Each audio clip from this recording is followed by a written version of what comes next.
Et bien salut à toutes et à tous, voilà, j'espère que ça va très bien de votre côté, moi ça va super.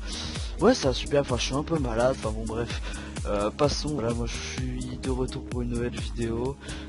Bien sûr sur la FM Family, voilà, donc je vais vous parler un peu du Code Champ aujourd'hui, voilà, le Code Champ. Grosse compétition, voilà, j'en parlerai après. D'abord je vous présente le gameplay. Le gameplay, alors c'est une Denabombe en liaison satellite, voilà, parce que bon, ça a un peu marre de la domine. Voilà, je vous propose une petite en liaison satellite, voilà, sur Biolab à l'IMR, IMR que j'adore, arme que j'adore vraiment. Si vous en avez marre de jouer à la balle 27 à K12, vraiment tester l'IMR, elle est juste géniale. Donc bien sûr je l'ai en élite, vraiment je suis assez content, la Thunderstruck. Bon, je vous dis pas comment elle est, hein. Je vous laisserai la surprise si vous la tapez dans les colis. Sinon donc revenons au sujet. Le sujet, alors ce que je voudrais vous parler, c'est d'abord justement pour ceux qui connaissent pas très bien ce que c'est, vraiment c'est un peu inconnu pour eux, qui ont entendu parler mais qui savent pas vraiment ce que c'est. Donc je vais vite fait expliquer 1 ou 2 minutes. Alors déjà le Code Champ, qu'est-ce que c'est? Le Code Champ, c'est la Coupe du Monde. Alors Coupe du Monde, oui, voilà, la Coupe du Monde sur Call of Duty. Je vais prendre un exemple très simple, je vais comparer par exemple à la Coupe du Monde de football. Ça se ressemble vraiment. Donc pareil, vous avez le système des poules avec 4 équipes. Après élimination directe, voilà, je pense que pour la plupart c'est clair. Sinon je vous invite à taper sur internet bracket Code Champ, voilà, et là vous trouverez exactement, voilà, comment c'est fait.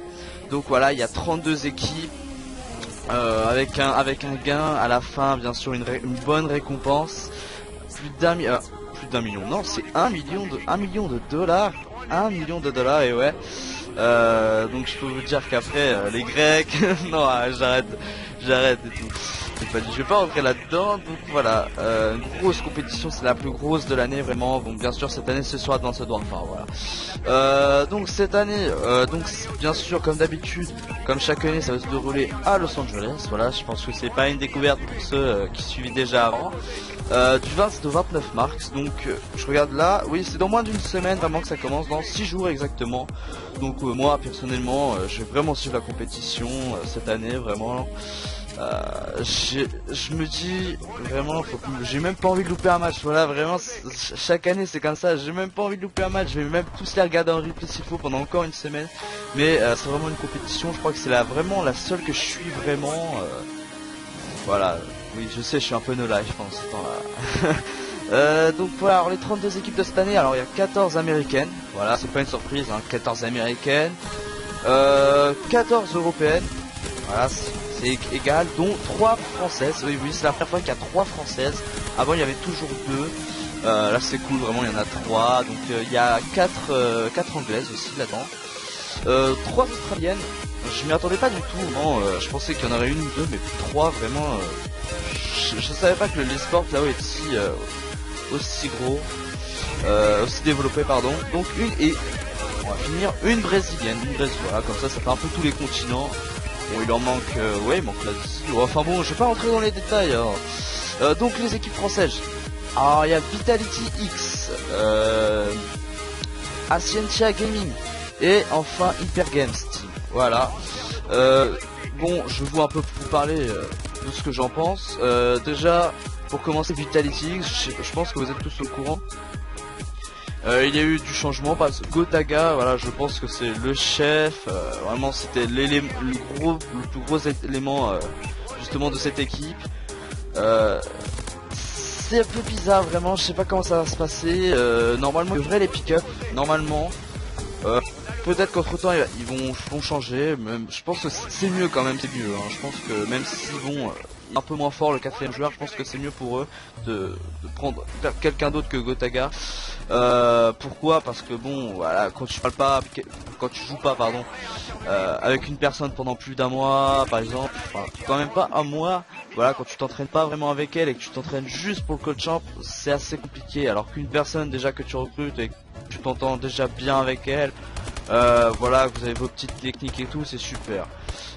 Voilà, donc ensuite avec l'équipe Ascentia, vraiment Ascentia composée de Zyler, Vortex, Mols et si je dis pas de bêtises, si je me souviens bien, Pleaser. Donc voilà, vraiment une bonne équipe, vraiment. Alors, champion de France de l'ESWC, voilà, qui s'est déroulé à la Paris Games Week. Voilà, donc bon, on peut s'attendre quand même à qu'ils font des bons résultats, vraiment ils sont capables. Maintenant je vais un peu passer à mes favoris pour ceci. Alors déjà pour l'équipe française, celle que je vois aller le plus loin pour moi, ce serait les Hyper Games. C'est vraiment une équipe pour moi, en ce moment ils sont vraiment super chauds, vraiment ils sont en bonne forme, vraiment en plus ils ont vraiment de gros objectifs, hein, les gars, c'est pas ceux qui font ah on a passé full, c'est bon, hein, c'est un... Non, eux ce qu'ils visent c'est toujours plus haut, c'est ça que j'aime qui vraiment, ils sont déterminés. Moi vraiment je pense que c'est une équipe française qui peut aller loin, vraiment. Même si à face on a des grosses teams, et là je vais en venir, voilà.